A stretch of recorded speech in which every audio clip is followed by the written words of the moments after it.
Shut तुम्हाला सुद्धा अशा माझ्यासारख्या पांढऱ्या शुभ्र कुरड्या हव्या असतील तर जास्त काही करायची गरज नाही. पहिलं आपल्या YouTubeला जायचं आणि माझ्या चॅनलला सबस्क्राईब करायचं. तसंच तिकडून लगेच Facebookला पण जायचं. Facebookला गेल्यावर तिथे सुद्धा माझ्या चॅनलला फॉलो करायचं आधी आणि मग सबस्क्राईबसुद्धा करायचं आणि लाईक पण करायचं, शेअर पण करायचं.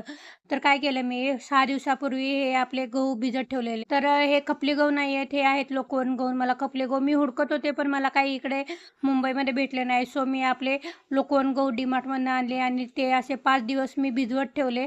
म्हणजे सकाळी पाण्याने फ्रेश करायचे, भिजवायचे आणि संध्याकाळी पाणी नितळायचं आणि परत नवीन फ्रेश आणि पाणी टाकायचं त्याच्यात.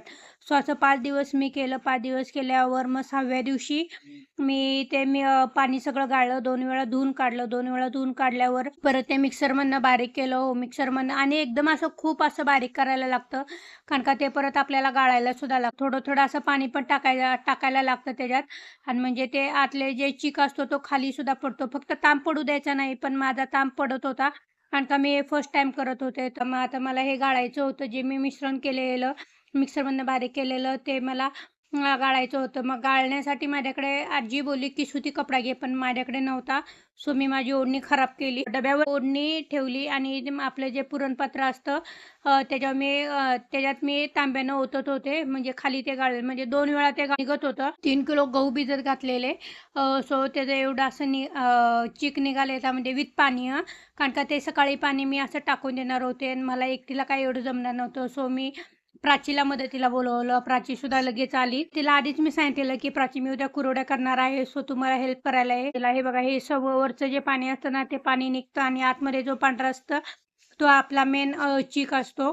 सो त्याच्यासाठी ती आल्यावर मी तो चीक वगैरे पाणी काढलं आणि चिक असा ठेवला तो तिथे आणि ती म्हणली तोपर्यंत तू पाणी तापव. मग प्राचीच ते सगळं असं खाली चिकटलेलं आणि एक पांढरा शुभ्र चिक निघालेला आणि मला वाटलं तांब पडेल पण अजिबात तांब पडला नाही. प्राची पण म्हणली वर्षा पहिल्यांदा केले पण छान झालं. परत मग दोघींनी आम्ही चिक वगैरे हलवला. तिने आधी सुरुवातीला चिक हलवला. चिक हलवून झाल्यावर मी सुद्धा हलवते बोललं कारण का त्याला खूप ताकद लागते चिक हलवायला आणि जे घट्ट चिक झालेला. मग प्राची बोलली की पातेलं खाली घेऊन बघा काय झालं लगेच. थोडक्यात वाचलं. माझ्या हाताला सुद्धा चटका बसला. पण थोडक्यात ते खाली पडायच्या आत म्हणजे कट्ट्यावरच पडलं ते, त्याच्यामुळे जास्त काही झालं नाही आणि आमचा चीक सुद्धा चांगल्या प्रकारे असं शिजला. खूप वेळ ठेवला आणि एकदम छान वगैरे शिजला चीक आमचा. सो माझ्या गॅलरीमध्येच आम्ही तो पांढरा कागद टाकला. तो सुद्धा प्राचीचाच होता, प्राचीने आणलेला. पोरीनं सुद्धा चीक आवडतो सो त्यांना चीक खायला दिला आणि प्राचीने मला भरून दिला आणि मी कुरवड्या टाकत होते. मग एवढासा मला जसं हे काय ते बोलतो जो साचा पाहिजे होता तो मला साचा भेटला नाही. असा स्टीलचा भेटला. मला अजिबात आवडला नाही कारण का नीट व्यवस्थित पडत सुद्धा नव्हतं.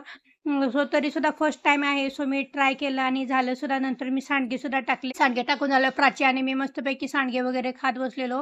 हे मी 2 दिवस वाळवायला लागले मला कारण का मी हे गॅलरीत ठेवलेले टेरेसवर ठेवू शकत नव्हते कारण का बायका टेरेसवर धुणं वगैरे वाळत घालत होत्या. सो नंतर मी आईला कॉल करून मी दाखवलं सुद्धा की मी कशा बनवलेत, फर्स्ट टाईम बनवलेत आणि संध्याकाळी मग ते आतमध्ये घ्यायला लागायचं मला. मग आम्ही दोघं पण आतमध्ये घ्यायचो आणि फॅन खाली वाळवायचो. परत सकाळ झाली की परत आणि उजेडात वर ठेवायचो गॅलरीमध्ये. सो असं 2-3 दिवस केलं आणि एकदम असं कुरुम म्हणजे एकदम असं छान क्रिप्सी झाल्या माझ्या आणि फुगल्यासुद्धा. सो कशा वाटल्या माझ्या कुरवड्या नक्की मला कमेंट करून सांगाल आणि माझ्या व्हिडिओला लाईक करा, शेअर करा, फॉलो करा. यूट्यूबला आपल्या सबस्क्राईब करा आणि फेसबुकला आपल्या फॉलो करा.